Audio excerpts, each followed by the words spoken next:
And that's something that we can do. We can discuss these things. What does the Bible say? Yes, caller? Hello? Hello? Johnny, Yes. has it possibly entered your mind that your recent health problems could be a message from God, that you might be twisting His Word a little bit?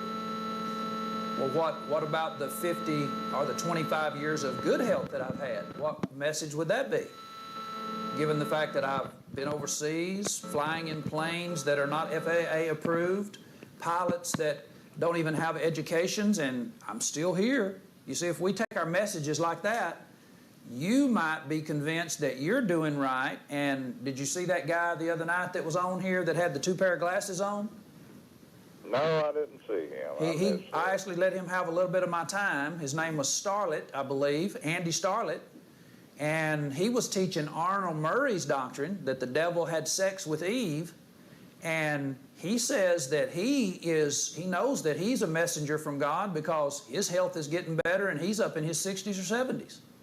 Well, I'm in my 70s and I have flown in airplanes. I had a pilot's license and I've had some close calls. But sometimes God speaks to us in miraculous ways, and that might be His way of saying, hey, you would need to prove that. Put it together. You need to prove that, because when in the Bible days, when they said that they were doing miracles, the next thing they did is they did a miracle. So just saying that God's speaking to you in a miraculous way doesn't mean that it's really happening. I hear that stuff all the time. There's a guy down in Axton right now who's got a 10 up, and he's no more doing a miracle than the man in the moon. He's not even thinking about going down to the hospital. My speech and my preaching was not with enticing words of man's wisdom, but in demonstration. If a man says he is speaking or receiving miracles, I want to see the demonstration. That's what Paul said that he came with, so that your faith would not be in his words, but in the demonstration of the Spirit and power. So, no, I don't believe God speaks to me that way. I don't think He speaks to you that way either. Here's God's final revealed word, and if we'll all get into that, we won't be guessing about health issues. It speaks about a lot of false prophets. Sure does. How do you tell? I don't know. I have thoughts about you that maybe you might be one of them. Well, you would just need to prove it by, am I teaching something contrary to the Bible? You want to give it a try tonight? What am I teaching that's not in the Bible? You pick the verses that suit your needs. Sir, I'm fixing to answer you right now. Here's a man who was sick that was right on time with the Apostle Paul. He says, Paul told Timothy, drink no longer water, but use a little wine for your stomach's sake and your often infirmities. Now, according to you, Timothy might need to think that God's sending him a message that he's not being faithful. But in Philippians 2:19, Paul said he didn't have anybody like Timothy. So see, I'm not picking verses. You're bringing up the subject, and I'm answering you with the Scripture. Now, who's a false teacher? We've got a lot of false prophets out there, and we'll have the Antichrist if we don't already have him on earth. Now, sir, see, I'm going to answer you again. 1 John 2:18, the Antichrist has already been.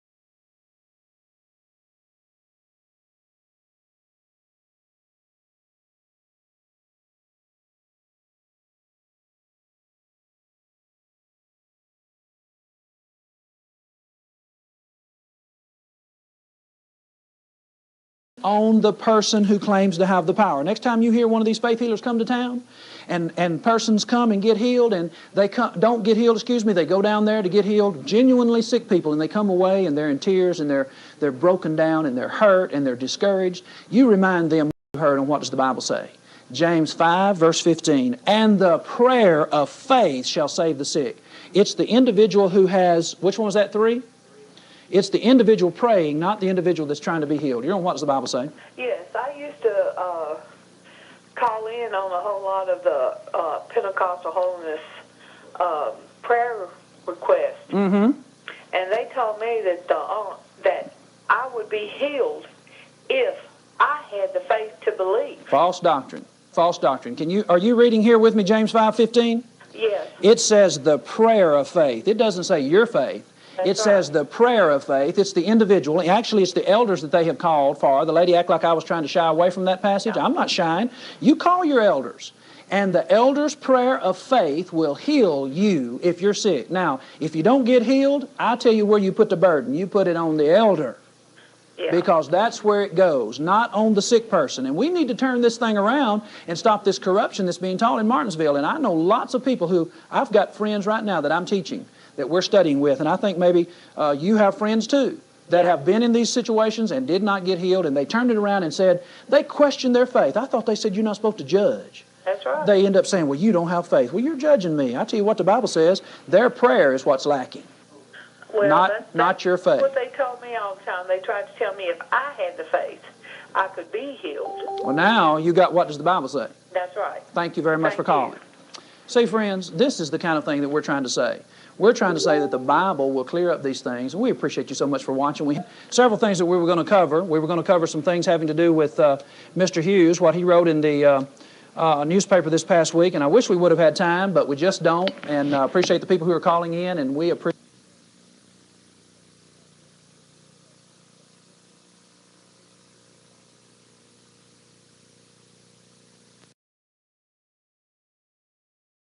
me on my opinion, and when they get off the phone, they don't have to listen to me if they don't want to, but at least they are getting what the Bible says. And say, for instance, the gentleman, he thought I was saying one thing and I wasn't clear, and we cleared that up. You see what we did? We moved closer together. We moved closer as far as understanding at least what we're saying, and that's what dialogue does when we both have a proper respect for the Bible and we try to respect one another. Now, I'll say this. Sometimes on the telephone, friends, sometimes it's very hard.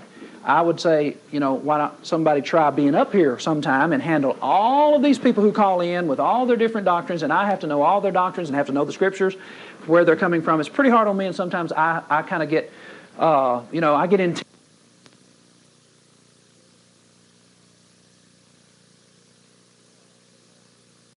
restoring that I think everybody can see, and they would see why a judge would put you out of the show if you brought a car that was customized and you thought it was restored. And so I'm saying that a lot of people are in churches that have been... In other words, you were just saying that Jesus spoke in parables. No, I was saying sometimes Jesus did. But I was saying often Jesus used a parable because the people couldn't understand the heavenly truths unless he put them in a setting of physical truths. It was also meant for people that were illiterate, that if they couldn't understand it, they weren't meant to understand it. And you read that where? Well, I'm going by the parable of the sower for one thing, and even his, I'm looking at it, even his disciples didn't understand it and had to ask him after he did the parable, what did it mean? Okay, that's what I'm saying, is a lot of times individuals didn't understand.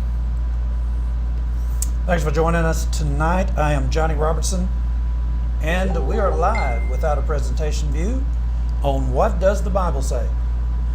I am very happy that you're with me tonight, and as always, we are right down to the minute when we are doing our planning, and we have several segments that we want to talk about tonight, and I will just go through them pretty quick there. As you can see there, that's Polishing the Pulpit, ptpera.com. That U-Haul, is it right around the corner? In 2019, the last time they had their Polishing the Pulpit, we arrayed this to a U-Haul truck, affixed it to the U-Haul truck. A website was built, ptpera.com. We'll be talking about that in our segment tonight as well. And we will be talking about the city council and the race that's going on locally. We will be talking about the 25. We will be talking about the new church that has started or that is slated to start here in Martinsville. That's all going on. We have actually been in the talk segment of the local news for 16 days now, 16 days in a row, and today is Wednesday. Today would be the 17th day, and it will continue on because we are living local in our area, and we're involved in the parts of the making up of our community, and that has to do with the city council race. We've got video from that tonight. We've got video having to do with, as I said, the new church that is starting up by a gentleman calling himself Reverend Sarcastic Man. We have audio video of the discussion of himself telling about starting his church, and maybe even saying that he might like to connect up with me and do some work together. So we have that loaded up for you. We actually have a lady that called into one of the live broadcasts that was going on locally and told about her being saved after having thought she was saved for 10 years. Then she tells the local owner, Charles Rourke, that she is now really saved. And so we're going to dive into that. And then we have the probability. We're going to be talking about the probability of making things happen like this, and how that you can actually, if you have the logic of a leper, you will be able to work in tandem with us and with other individuals. And I'm having to check on things as we go along here. I'm going to begin with the PTP segment, the Polishing the Pulpit. So 5,000 people were at Polishing the Pulpit in 2019. Polishing the Pulpit, for you that are watching that don't know anything about it, it is kind of like the Jews getting together at one of their feasts. They all coming together over there somewhere in Tennessee, and they are rejoicing in themselves. Basically, is what's going on. We're going to demonstrate that that era has multiplied tremendously from the time frame here. You've got Phil Sanders, you got Dan Winkler, Melvin Odie, and right now the dude in the between those slips my mind, but it'll come up because we're going to end up showing you the website. But what I'm going to talk to you about right now is the website. The lifetime, when the website went up, they had 5,000 people at their convention polishing the pulpit. They had 5,000 people there. That was their own media that they put out. 1,400 of them got on ptpera.com within 24 hours of the website going up. That is a great startup. 1,400 people getting on your website as it starts up, and it has looks like, I'm gonna have to enlarge this. What am I doing? I could just get on my computer, but I don't want to go away. Let's see. Let me read this. I'm probably 3,133 users. There have been 12,632 page views, and let's see if I can, and right now, let's see, the peak of it was August the 1st, I do believe, between August the 1st and August 31st of 2019. And since that time, there have been 12,632 page views. So people have been going to this, and now we're previewing it again or promoting it again, and we're adding to it. And so you look around, will you see the mysterious U-Haul truck, and will you see the banner? Well, you're not going to see the banner because vandals in the Church of Christ, they're masquerading as members of the Church of Christ. I really don't think real members of the body of Christ, real Christians, disciples of Christ, would vandalize something that is put up that actually ends up being a felony, the price of this banner and the other one like it.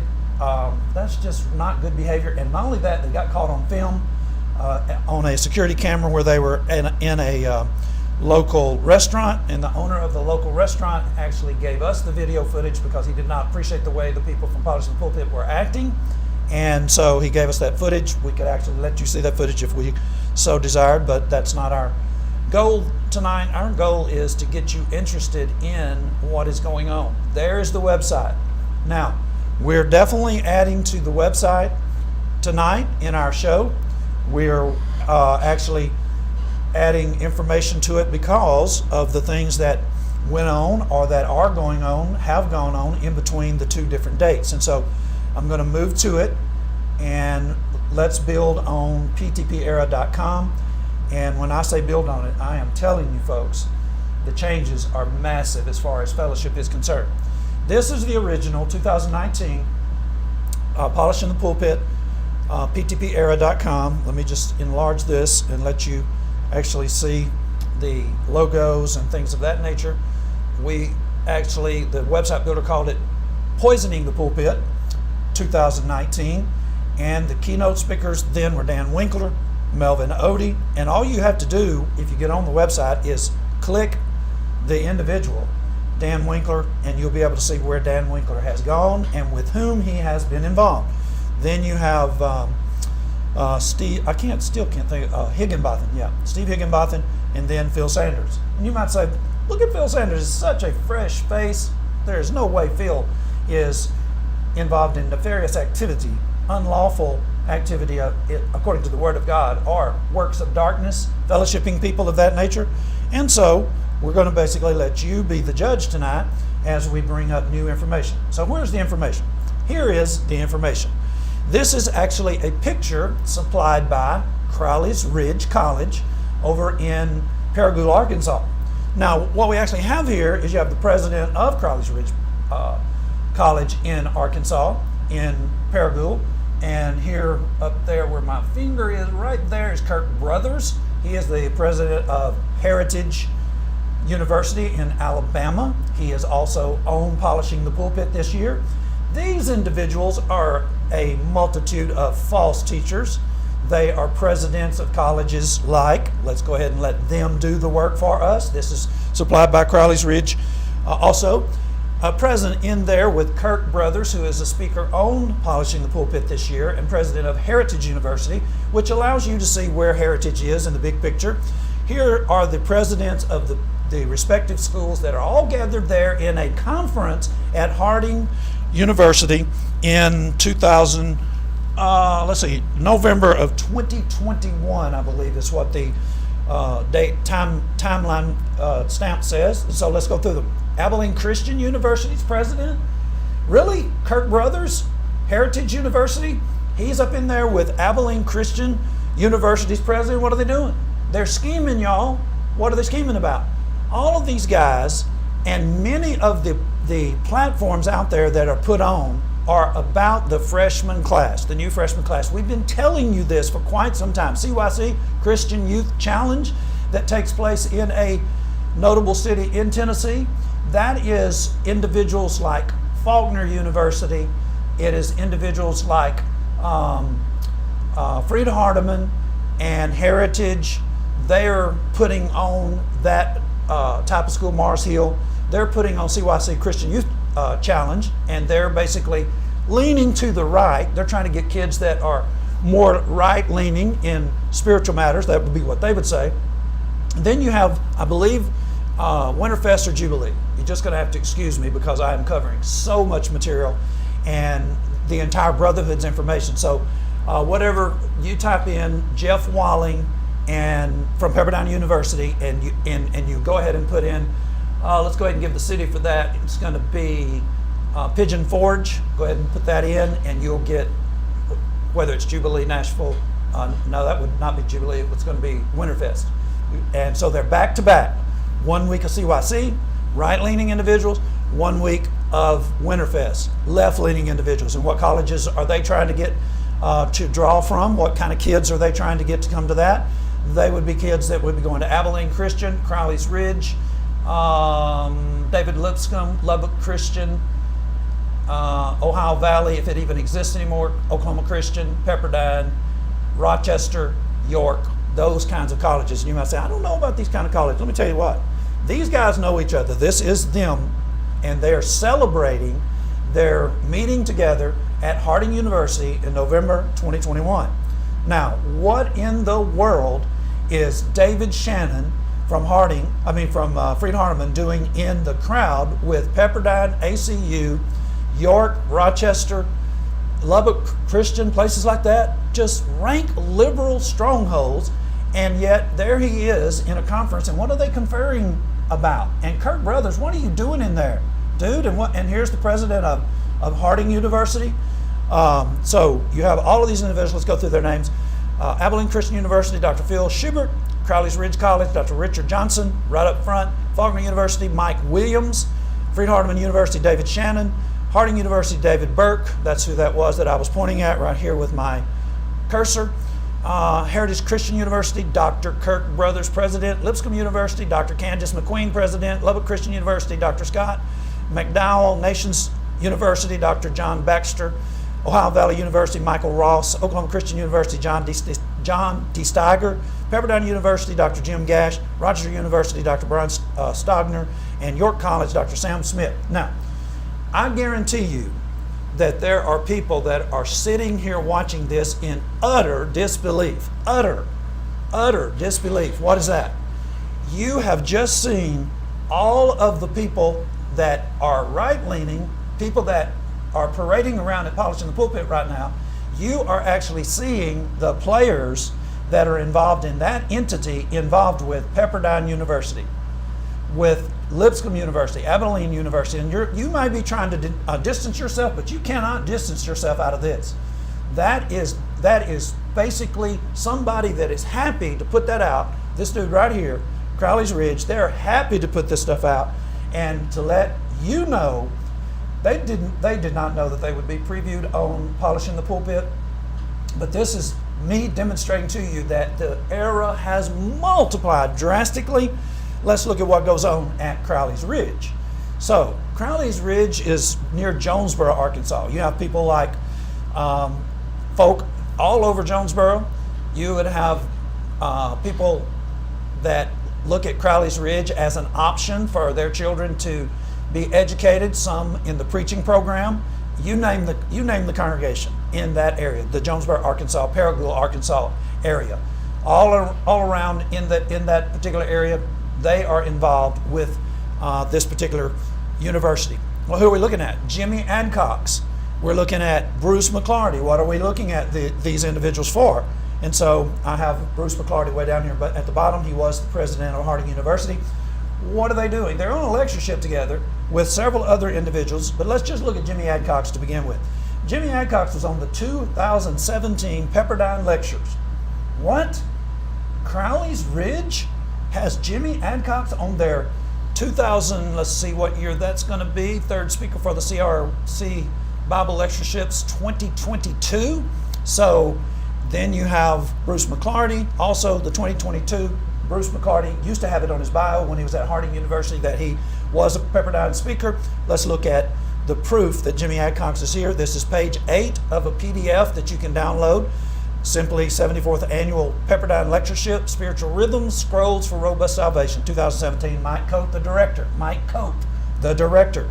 And so, as we said a moment ago, Jeff Walling, he is in charge of the youth activity. He would be the person who's putting on Winterfest. And so, as I said, those are back to back, and the activity has gotten to the point where people stay for the whole ceremony. Two solid weeks. What does that mean? CYC youth that are supposedly right-leaning, they have an opportunity to attend a couple of days of Winterfest where all the liberals are. Well, let me tell you something. All of them are liberals, both sides of them.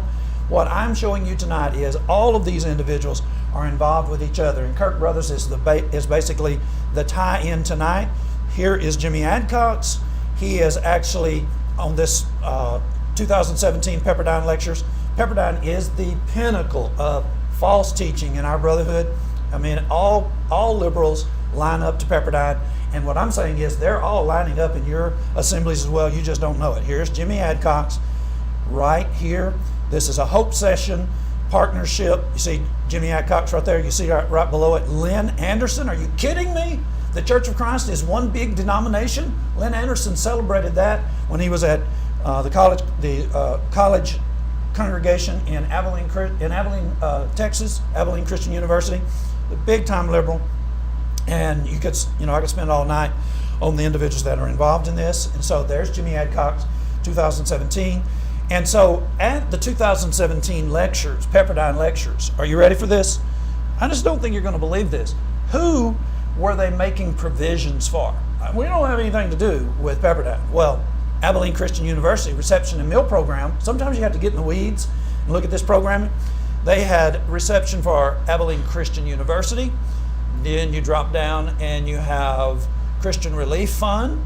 and you have Lubbock Christian University, Lipscomb University, you have Pepperdine, Rochester College, and World Bible School, World Christian Broadcast. There's no telling who else is supporting World Christian Broadcast. I actually called up the Chancellor, Fried Hardeman, 2-3 years ago, trying to get him to take his name off of this program because of the liberal individuals that were involved with it. He would not do it. York College, Oklahoma Christian.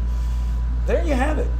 See the individuals that are actually having their provisions made for them at Pepperdine? You mean to tell me these schools go back and forth with each other? Can I ask you, do you mean to tell me you don't know this? This is the kind of thing that you actually get on polishingthepulpitera.com, ptpera.com. Let me go back to this right quick, the actual website. I'm going to show you how it works. Steve Higginbotham. Steve Higginbotham, he looks harmless, but if you want to really find out about Steve Higginbotham and who he runs with, and do you want your kids running with Steve Higginbotham, the people he runs with? He was on Affirming the Faith lectures in 2019 with Pepperdine, Steve Clore, Pepperdine guy, Bruce McClarty, Pepperdine guy, Tim Powell's Tulsa Workshop, Jeremy Beller, ACU. Jeremy Beller is also a speaker on the Crowley's Ridge lectures in 2022. So that's the kind of individuals that you'll find Steve Higginbotham running with, Tim Powell's, Bruce McClarty, Steve Clore, and Jeremy Beller. And it just gets worse, y'all. This is just, it's really ridiculous that I'm having to show you this. Phil Sanders, who will Phil Sanders not run with? Phil Sanders, Affirming the Faith, 2015. This is a lectureship that's in Oklahoma City. Dale Maynard was on that lectureship with Phil Sanders. Harding, 2019 speaker. Harold Red, OCU, 2013 speaker. Tommy South, Pepperdine, 2015. Tommy South is also, unless he has had to cancel or something that I don't know about, he is also a speaker at PTP this year. And he is a Pepperdine gadfly, if I may just go ahead and put it out there like that. So do I need to go on? I'm saying this is how the website works. Click on Dan Winkler, wholesome looking guy, good picture going on. 2016, Affirming the Faith. Dale Maynard, Pepperdine. Chris McCurley, ACU. Bruce McClarty, Pepperdine. Stafford North, had Duck Dynasty's Missy, one of the wives of one of the guys there that owns a winery, cigar company, and whatever else. They are a Church of Christ down in West Monroe, Louisiana. They are no longer affiliated with the Church of Christ in the sense that they believe that there is one true church. Now, I know I went fast with that, but this is YouTube. So what? We're actually doing local television. You're getting to see us talk about folk within the Church of Christ and the behavior that they're involved in. Listen, this Polishing the Pulpit is rank. I'm talking about rank. Tommy South, no way he should be able to get to Fellowship U. Kirk Brothers, there's no way Kirk Brothers should be running around with folk from ACU, president level ACU, Harding, Rochester, York, Pepperdine. Are you kidding? Oklahoma Christian? No, but there it was. There was the evidence. You go back and look at it and you just try to make it not be so. Kind of hard right now. So, I'm saying it's kind of hard to try to make my turn, but I'm going to do it. All right, here we go. The new church in town, local, that's what we're talking about now. So, do you remember Lamont? And surely you remember Fred Sanford, and surely you remember Fred, maybe you saw the episode yourself where Fred actually became the pastor of a church called Seventh-day Junkies. They practice, he called it a new sect, Seventh-day Junkies, and they were all about junkyism. And so Fred was ordained, and I don't know if he's trying to get out of Texas, I don't know, and surely you remember Aunt Esther, she wasn't going for it. But this is really what this is. This is Fred and the producers. This is satire. They're making fun of how religious people get their ordination. Fred got this weirdo guy to come in. I forget the church, the sect that he was in, and Fred paid to get paperwork so that he could start the new sect called Seventh-day Junkies. Now, you think that's like something that never happens? Well, in Martinsville, and what I'm telling you when I say in Martinsville, I'm actually telling you what is going on in your area too. There are plenty of people that are making satire, making a form of fun out of religion, because religion is so crazy. And so we have our own, and this is actually pointed towards us. You'll get it as you see it. Take a listen. Imagine Reverend Sarcastic Man. Hold on. Good afternoon. You spoke my name. Yes. You spoke my name, Charles. The Reverend Sarcastic Man. And tell me what you've been up to. Well, I've become an ordained minister. It's official. I have the documents. They're coming in the mail. And it's recognized in all 50 states, Guam and Puerto Rico. Can you marry people? I can marry people. I can conduct funerals. Right. I can even do grand openings in downtown Martinsville. But not in the county. And the Lord told me. Now listen to this. I've had conversations with the Lord. Now, you're not making fun of the Lord, are you? No, I am not making fun of the Lord, Charles. Now, you stop it. Now, listen here. I am on the first name basis with our Heavenly Father. We're close. And you probably don't even know his first name, even though you have been saying it your whole life. Do you know God's first name? Do you know God's first name? I don't. Tell me. It's Howard. Howard. Yes, Okay. it's in the Lord's Prayer, Charles. Listen, you've done it ever since you were a child, I'm sure. Our Father, who art in heaven, hallowed be thy name. You're going weird on us. That's not weird, it's in the Bible. Let me tell you, Charles Rourke is no stranger to sensationalism. I'm here to tell you. Charles has been on the Maury Povich, New York studio. He has been in the middle of 48 Hours. He has been involved in several national media events associated with the area that we're in right here. And he is no stranger to this kind of notoriety or this kind of sensationalism. But this level of satire has actually got Charles holding back here.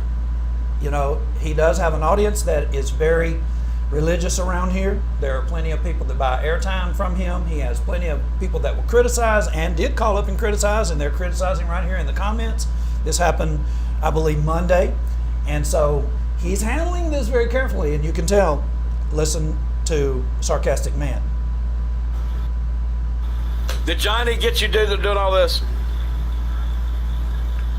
I know Johnny's been talking about you a lot. He has. Well, praise Johnny.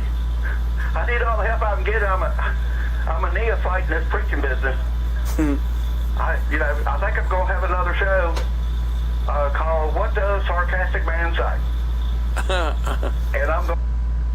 Now, Sarcastic Man, they give him this name because he's always being sarcastic with Charles, and he's all up into politics and local activity or whatever, and he usually talks fairly slow, but he is actually mimicking me. He's being, I don't know what he's actually doing, choppy, trying to not drawl, and so he's not really mimicking me. And I'm having fun with him. I'm saying this guy is doing us a favor, really, because all these other people have their mail-in ordination papers as well. I mean, it's a big joke, and he's making a joke, and Charles knows that a part of what he is doing is actually pointed at us, and he really is expecting, in my opinion, he was expecting us to just get real excited about this, and so continue to listen.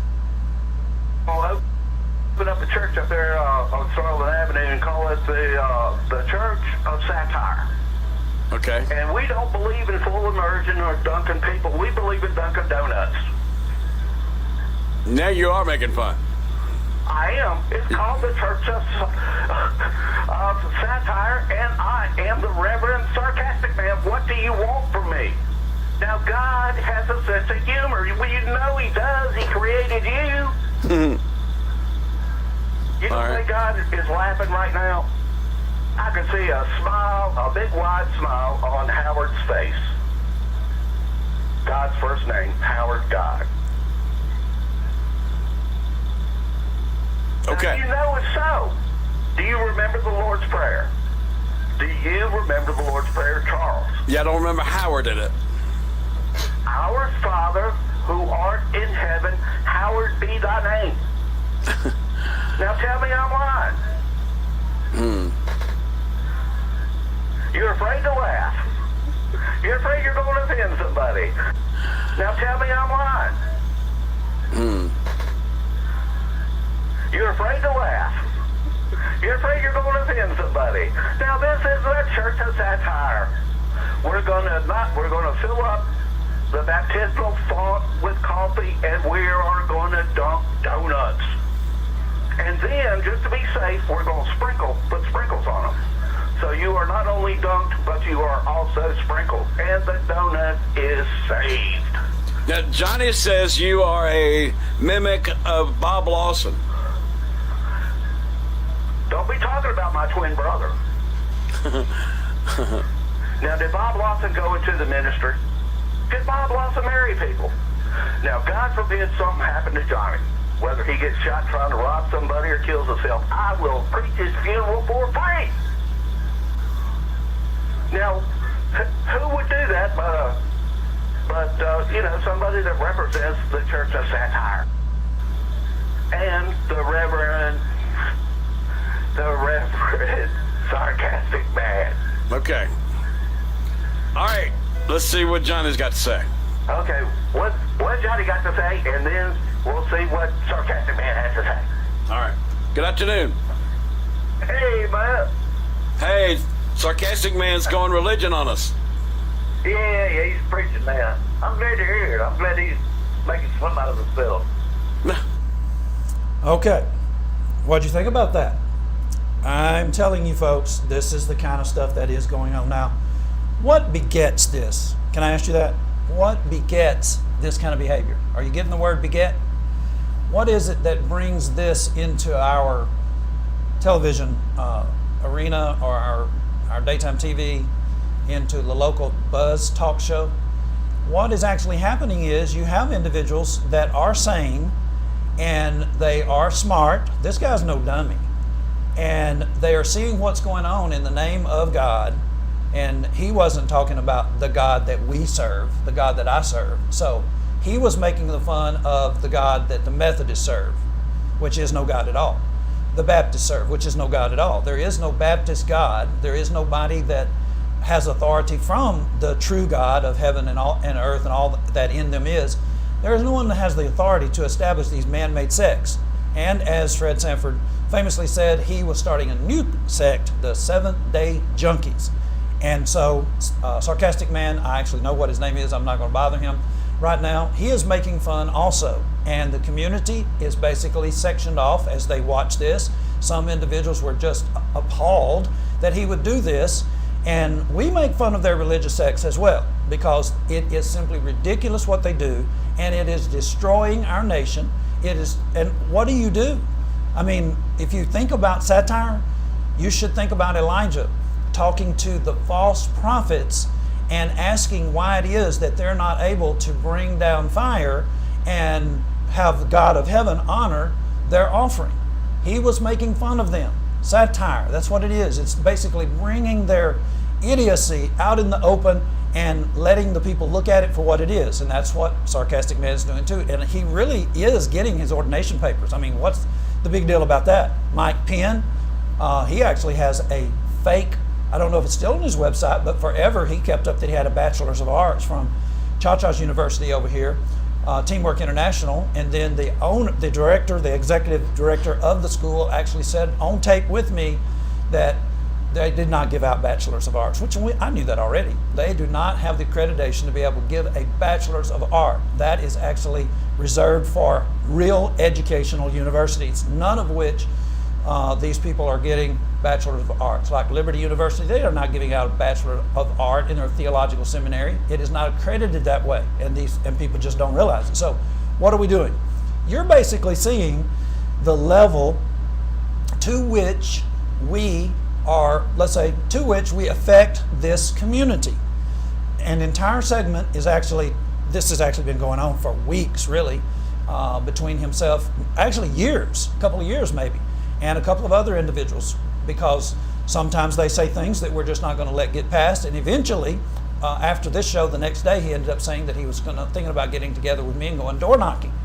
And he would actually hand out literature or try to get Danny Turner elected. And I basically said, well, I don't have a problem door knocking with this guy, and let him do his political stuff, and I'll hand out handouts that say, what does the Bible say, and invite people to be interested in the churches of Christ, the true church that you read about in the New Testament, the body of Christ. And it's a win-win situation for me. And that's how this ended up working out. I called in, I think I was the last caller, so he didn't get a chance to call back. Yeah, he did call back, and he actually never believed that I was going to treat him the way I did. I just, said, hey, this is comic relief. And, he's got a point. This is what religious folk do. And the week before that, we were at a funeral. Caleb got pushed through a glass. He didn't get literally pushed through the glass door, but a guy actually pushed him, just a big, huge chest push. And then as they were trying to get out, the guy's taking his shirt off, getting ready to fight. And so that's the kind of stuff that goes on at a funeral. So this is the kind of activity. So folks, I want you to think about this. Two things. The PTPera.com, putting that banner on a U-Haul truck. Who would do such a thing? Now, tonight I'm saying to you that, let me see if I can get back to that 15. I'm saying to you that I know individuals that would actually do that. And you might be saying, who would do such a thing? I can tell you, some lepers that were outside the walls of Samaria during the time frame of Elisha's propheting. They had a famine, and these lepers basically realized that they were selling dove's dung and donkeys' heads. The famine had gotten so bad. It had gotten so bad that people were eating their own children, and there was no relief in sight. And so, as you know, lepers are basically untouchable, and they were outside, and they were basically trying to figure out, what are we going to do? And here's what they end up doing. There were 4 leper men at the entering in of the gate, and they said one to another, why sit we here until we die? Now, what is the question? They're asking this question of themselves. I'm asking the question of you. Who would do the things that we do? And why would we do the things that we do? And we're going to head to that as we look at these lepers. These men are basically looking at their future, and they're saying, we're at this price, we don't have the price of dove's dung right now. The Bible actually tells how much dove's dung was going for. Dove poop is what that is, in case you don't understand dung. And a head of a donkey, they don't have the price of the dove dung, much less the donkey, if they're wearing meat on it. So they basically realize, we're going to die if we stay here at Samaria. We're not allowed inside the city anyway, and there's a famine, and it continues on. And so they said, why sit we here until we die? Then they said one to another, we do not well. This day is a day of good tidings, and we hold our peace. If we tarry till the morning light, some mischief will come upon us. Now therefore come, that we may go and tell the king's household. What has happened between these verses, between 2 Kings chapter 7, verse 3, and 2 Kings 7, verse 9? Well, a tremendous event has actually happened. In verse 6, for the Lord had made the host of the Syrians hear a noise of chariots and noise of horses, even the noise of a great host. And they said one to another, lo, the king of Israel hath hired against us the kings of the Hittites and the kings of the Egyptians to come upon us. Wherefore they arose, and they fled into the twilight. Well, is that not amazing? It is amazing. And those lepers went back to the king, or to the city, and told the king what was going on. And the king arose in the night and said unto his servants, I will now show you what the Syrians have done. He's pronouncing upon the pronouncement of the lepers. The lepers are saying, listen, the Syrians have gone.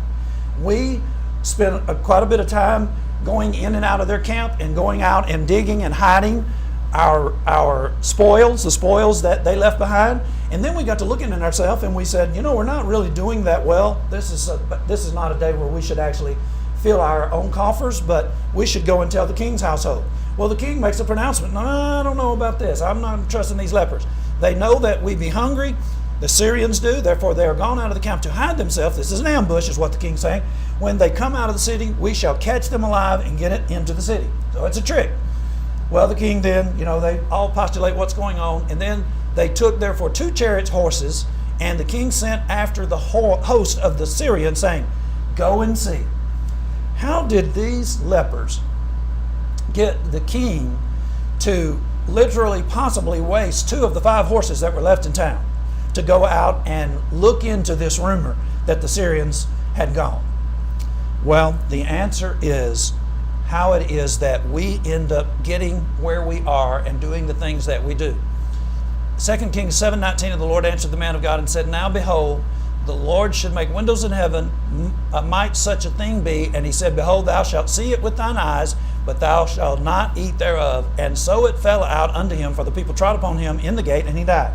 So basically what happened here is, this is the end of the account, when Elisha told the king that tomorrow they would actually have fine flour, and they would have barley, I believe it's barley and fine flour, and he told what it was going to sell for.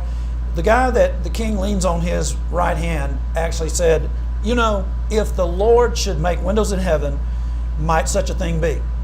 And he said, behold, Elisha said, Behold, thou shalt see it with thine eyes, but you shall not eat thereof. How in the world are you going to see it with your eyes and not eat? They trod him under. In other words, when they went out and started realizing the lepers were telling the truth, they actually ran him over. The crowd ran him over and he died. That's how it is that he didn't eat thereof. Now, how did all this happen, and what are we actually making of this?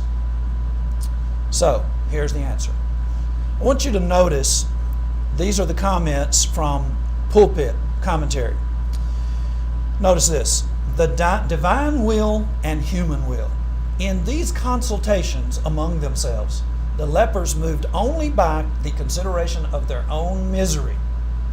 They neither knew of Elisha's predictions nor any thought of aiding to fulfill it. Yet all the while they were working out God's secret counsel. They were, while seeking their own ends, the unconscious instruments of a higher will than their own. Thus are we all. Man's passions and ambitions and wants and follies and sins even are subordinate in providence to the fulfilling of the will of God. Now that's an amazing statement. That's what you need to realize is happening while you're basically saying, well, you know, if it was, let me see what slide I'm on right quick before I leave it, number 17. While you're basically saying, you know, that business with the PTP era van and all that, there's no way that that's going to accomplish anything. Now we're headed, we still haven't gotten there, but we're talking about the things that go on behind the scenes. You don't know what God's doing, and you don't know what small activity that you possibly could be involved in, and it not even be something that you intentionally were trying to do for good, and it ends up working around to bring about a massive amount of good in God's way of working things. Now, as I said, you ask anybody about a startup website. On the day it started up, 24 hours, 1,400 people had gone to the page all over the nation and into Hawaii and other parts of the world, had gone on to ptpera.com to see what these guys were up to and with whom they were up to. You see what I'm saying? We're giving you evidence, and we could fill pages, reams of information where these guys are going and their friends are going, and you all are being taken like sheep. They are simply fleecing you, and PTP is the implement by which it is happening, and several other venues like it. And so we added to that Kirk Brothers and Tommy South, and we've shown you where these individuals are. Now, I'm saying you just ask around, a startup website, no advertisement other than a banner on the side of a U-Haul in the city, in the town, in and around where the venue is going to take place. Well, number one, who in the world are you going to get to drive that van? Well, there's the guy who's incognito that is involved in driving the van, and his brother is with him, and there are, I'm just going to call them marauding menaces who are representing the body of Christ in this town. And I'm saying you can go to this town if I want to tell you where it was, and you could just go to the Cracker Barrel and ask them how members of the church behave. Ask the servers how many stars they have. And I was kidding about stars. That's a Dr. Seuss joke. You ask the servers how they behave themselves. I've done this personally. They said they are awful. The way they behave themselves, it's like we are literally their slaves, we're their servants, and we're not their servers in the sense that we are literally beneath these people. And I'm not talking about these guys. I'm talking about members of the body of Christ that are masquerading over it at this particular place. So who would try to do something like that? And what results would you get? And we're at the point now where we can look at our counting device. You might not even realize that is such a thing. And if I am portraying this, I'm talking to the technician here right now. If I'm portraying this in a wrong fashion, then he can let me know. And so I can actually see what has happened in the last day or two, last 30 days. In the last 30 days before PTP started, 78 individuals got on the website, and we haven't done anything with this website in 2 years. And so in the last 7 days, 46 individuals have looked at it. Do you realize how many people 46 people talked to? Caleb did a show just a few days ago, and in just a few days, 3 or 4 guys had made 240 comments. What does that mean? It means people will get on websites and they will just knock it out with each other until they just run out of energy, and then they will end up telling other people what happened, and they'll get other people to go back and look at these videos. And basically, I'm saying, y'all, what makes us do this? What makes us presume? That's where I was. Now, what did I say? That the slide I was going to was going to be? Okay, let's see. I'm going to have to hunt for it right here because I couldn't remind myself. I am looking for, all right, here it is. It was right in front of it. All right, you ready? Here's the axiom. Butler's axiom. What are we talking about? What makes people do what they do? What makes us do what we do? Well, those lepers are in my DNA. Let me tell you. I called the sermon that when I preached it the first time years and years and years ago, Lepers Logic.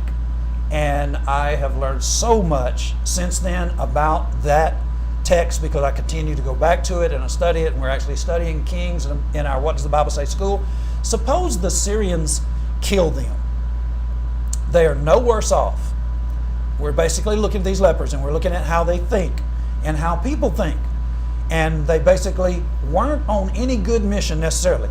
Suppose the Syrians did kill them. They're no worse off.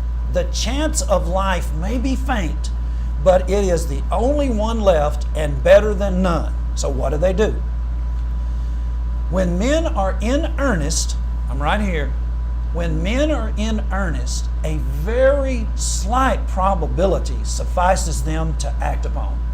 When people are in earnest about something, these guys are trying to save their lives, 4 of them, and they're in earnest, and they're basically saying, is there any probability that going to the Syrians might keep us alive? And when people are in earnest, a very slight probability suffices them to act upon. They discovered the truth of Butler's axiom, that probability is the guide of life. Did these men not act rationally in allowing even a slight probability to turn the balance of their action? How should it be otherwise when we deal with spiritual things? A man is to him, this is going to go talk about the existence of God. A man is in doubt as to the existence of God, as to the reality of a future life, but you know, there is a probability. He goes on and talks about atheism. But you see what's going on here? This Butler's axiom basically says probability is the guide of life. I am an eternal optimist. The probability of if we try, something is going to happen to the good for God. Why would I believe that? Why would I not? So what did we do? We set out to put that information in front of the crowd that was going to PTP, and 1,400 out of 5,000, we had a very, very successful startup that particular day in 24 hours. That's almost a fourth of the individuals that were there, of the number of individuals that were there, got on our website and saw the error that was parading around as if it were true and right. Now, those that help men against their will, it often turns out, as in the case of Joseph's brethren, that our enemies really serve us. Do you not realize this? Those that help men against their will. There are plenty of people that are doing things for us against their will. What does that mean? There are people that are just all they do is fixate on us and they talk trash about us. They are actually helping us against their own will. Do you not realize that every knock against us is a plug? Every time you open your mouth and say, Johnny, Caleb, the Martinsville Church of Christ, the Danville Church of Christ, these brethren in Virginia, these people come to their tents, they're a bunch of radicals. Thank you. Thank you for opening your mouth and making mention so that people will say, you know what, I'm going to go check out what does the Bible say. Got a call from Sacramento, San Diego. Just before I came on the broadcast tonight, a gentleman was watching a broadcast having to do with the book, The Rise and Progress, the history of the rise and progress of the Baptist Church in Virginia, or the Baptists in Virginia, 1809, first publication. We basically put it in front of people in 2008, and it has been soaring continuously since then. Has gone back into print in 2 or 3 different venues, whip and stock, very expensive publication. And then Brad Cobb has published it, and we buy it from him now in a very, very nice version. And that's what the guy was wanting. He wanted to know if it was possible for him to lay his hands on a book that actually demonstrates that the Church of Christ was in existence in Virginia in 1770 out of the mouth of the people that claimed to be Baptists. The Baptists were publishing this book, and they were actually telling about the Church of Christ coming to life in Virginia as a result of people going back to the New Testament, trying to practice New Testament doctrine. Now, folks, this is very important information for you to get in your psyche so that you'll actually act on probability. There are so many things. Here's another. FHU nude art dot whatever. It's not up anymore. That website was a picture of David and Goliath, and the Goliath's face was actually the president, David Shannon, of Freed Harvard University. They had a new art book that had 80-something pages of all kinds of filth in it. Nudity, bisexual, food sex, all kinds of stuff. And they would not take it down. So what David was slinging at Goliath, depicted as David Shannon, was a PDF. If you don't know what a PDF is, it is actually a document that is in a particular format so that you can click it, download it to your computer, or you can just actually read it. And what we did, on the chance of probability that this would do the trick, we included the pages. I think it was 80 pages, and we put them in PDF form for people to be able to look at. And you know what they did? They saw what people were saying that was there. They saw it for themselves, and they said, what in the world? What happened? They changed their art book. Is it a whole lot better? I don't know. I don't look at their art stuff. But I know that they didn't have any business with the filth that was in that first one, and they changed their art book. What are the chances that 3 guys, Caleb, Micah, and myself, I don't remember who all was on the trip. I think Christina was on the trip with us as well, because it's right outside where her family was living in Savannah, Tennessee.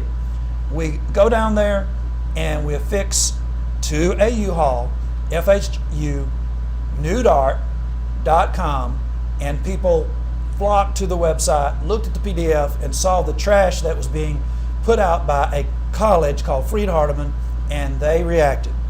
Why did we think that that could happen? Why would we not? Why would we think that men would help us against their own will? Because people are helpless when they start misbehaving, and somebody who believes in what we believe in start doing the things that we do. They don't know what to do, and they begin to act up. And it often turns out, as in the case of Joseph's brethren, that our enemies are really serving us. Thank you very much to the people that help us along. Now, I want to move to another segment before we run out of time. And this is basically a segment that happened yesterday in the middle of Reverend Sarcastic Man starting the Church of Satire. We're on Starling Avenue, by the way, and he's talking about setting up over on Starling Avenue. In the middle of that, this is a call that came in. Take a listen. When God gets in your heart, it changes you. Mm-hmm. Okay. And so, because I just got saved in April 22nd of this year. Well, how about that? And I tell you, Charles, it was the best thing I ever did in my life. Wow. Yeah, all right. It's amazing. I thought I was saved. Amazing. I thought I was saved for the last 10. Amazing. I thought I was saved for the last 10 years, and that Sunday night, God showed up and saved my soul. So amazing. I thought... Okay, why am I playing that segment? Listen, y'all. If we had told that lady on April the 21st that she wasn't saved, she would have had a cow, right? If Johnny rolled up and we basically have our phone camera on because we know how people are going to act, and we end up saying to the lady, you know, this church you're in, it's about as worth as much as Fred Sanford's church, the church of Seventh-day Junkies. God didn't authorize it. He did not have any idea that it was going to be established, and he is not promoting it. She would have a cow. I was saved in this church 10 years ago. You can't tell me. That'd be the 21st of April. But on April 22nd, she said that she was saved. Again, she thought she was saved for 10 years, and then all of a sudden, what happened?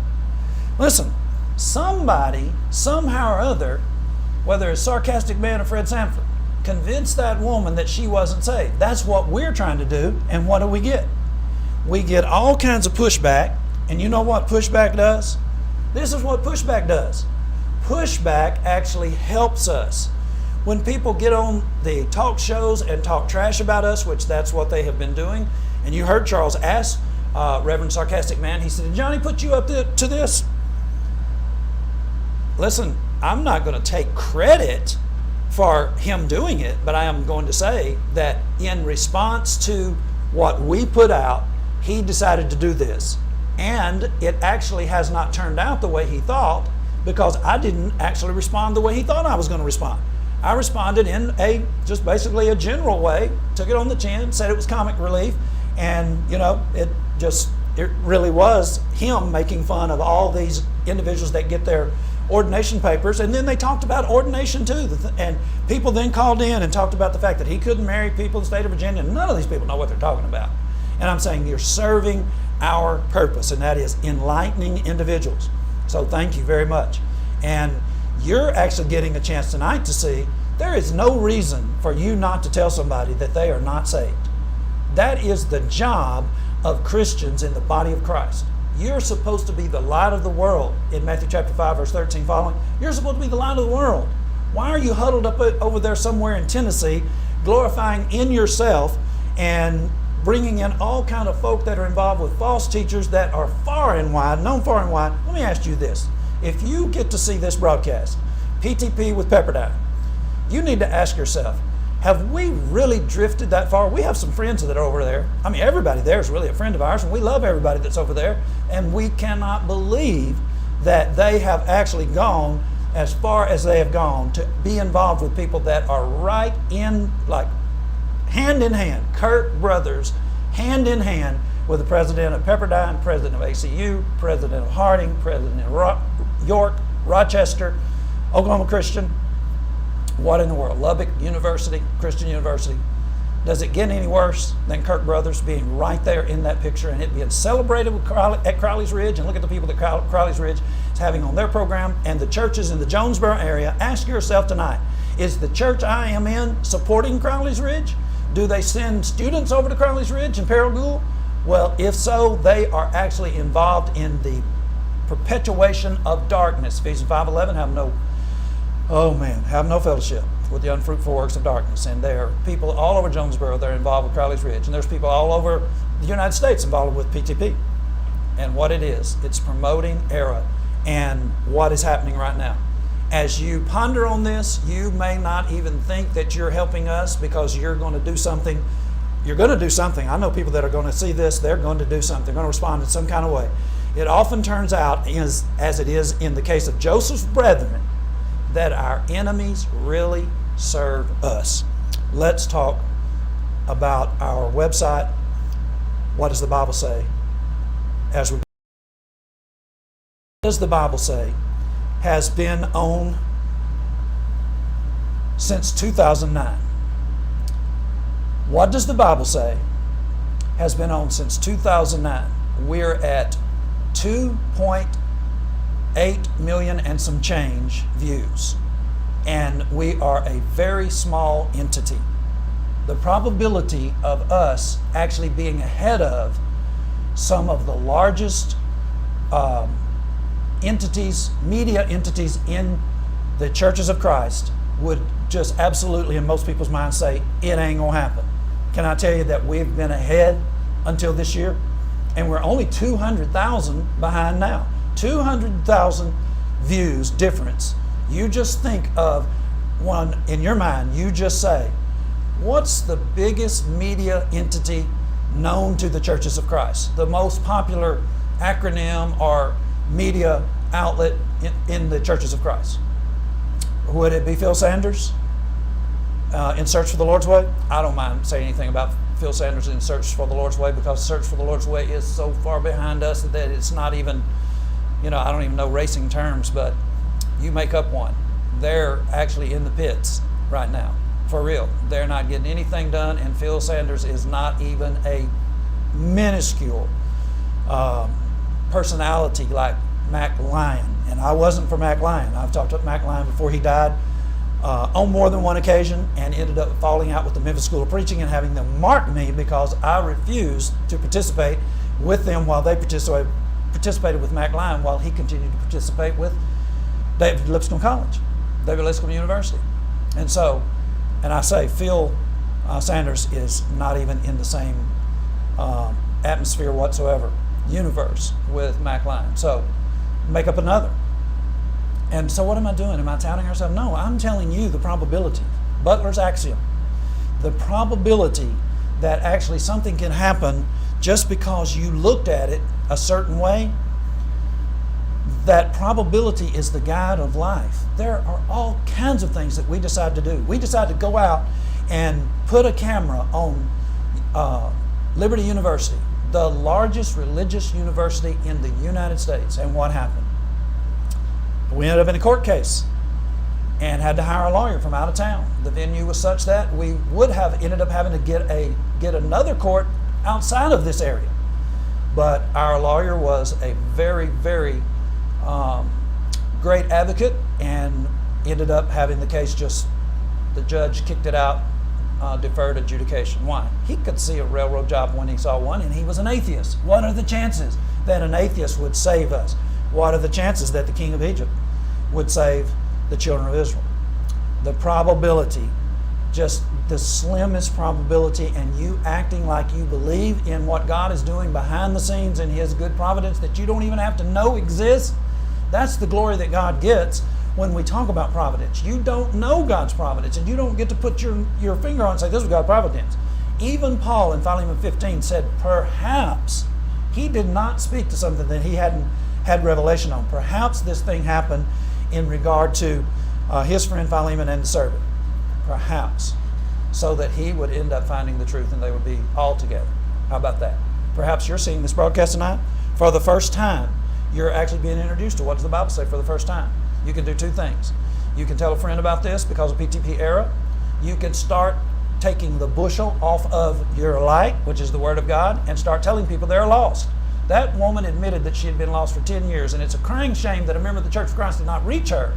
And on April the 21st, so before she could actually think she's saved in some seventh-day junkie church put out by Fred Sanford, or some church like Reverend Sarcastic Man.